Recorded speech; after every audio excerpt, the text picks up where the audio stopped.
Blooming Hearts. The first time I saw her, she was standing in the middle of my garden, poking at the soil with a curious little finger. "Are you a fairy?" she asked, tilting her head up at me. I blinked at the small girl, no older than 5, with dark curls tied into 2 uneven pigtails. Her dress was smudged with dirt, and a stubborn dandelion was clutched in her tiny fist. I had been tending to my tomatoes when she'd appeared, as if conjured by the whisper of the wind. "A fairy?" I repeated. She nodded, serious.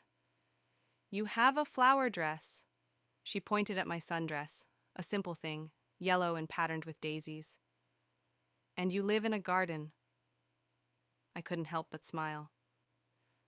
"I suppose that makes sense. And who are you, little one?"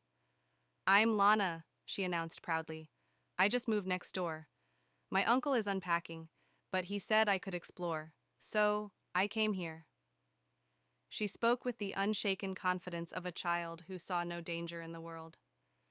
I glanced past my garden's hedge, spotting the moving truck in the driveway of the house next door. "Well, Lana, since you're here, would you like to help me plant some flowers?" Her face lit up, and she immediately plopped onto the ground beside me. "Yes!" For the next half hour, I taught Lana how to press seeds into the soil, her small hands patting the earth with determination. She giggled every time a worm wriggled by, and by the time we were done, her hands were nearly as muddy as mine. "Lana!" a deep voice called from the other side of the hedge. She gasped. "That's my uncle. He doesn't know I made a new friend." I stood just as a man stepped into view. Tall, with a strong jawline and tired hazel eyes, he was scanning the garden until his gaze landed on Lana. "There you are." He exhaled, relief softening his features. Then his eyes flicked to me. "I hope she hasn't been bothering you." "Not at all," I said with a smile. "She's quite the gardener." Lana beamed. "She's a fairy, Uncle Nico. She teaches flowers how to grow." His lips quirked. "A fairy, huh?"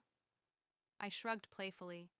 "I don't have wings, but I do have a watering can." For a moment, something unreadable passed through his eyes, and then he smiled, small but warm.